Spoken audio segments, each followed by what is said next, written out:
Hello everybody, welcome back. Today as well we have got to another video. In this video I'll show you how you can see who shared your Instagram post. But before that, please do make sure to like our video, subscribe our channel, and yes, without any further delay, let's get started.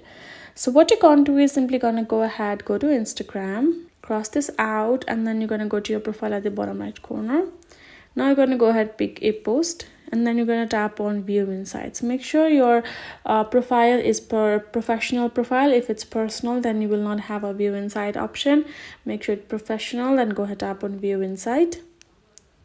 Now tap on this share. In here you will find this share icon, and in this share icon you will see whether your post have been shared or not and how many times it has been shared.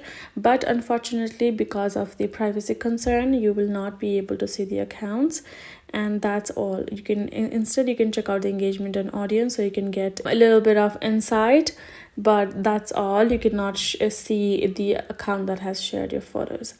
That's it. Hope this video helped. Thank you so much for watching. I'll see you guys in our next video.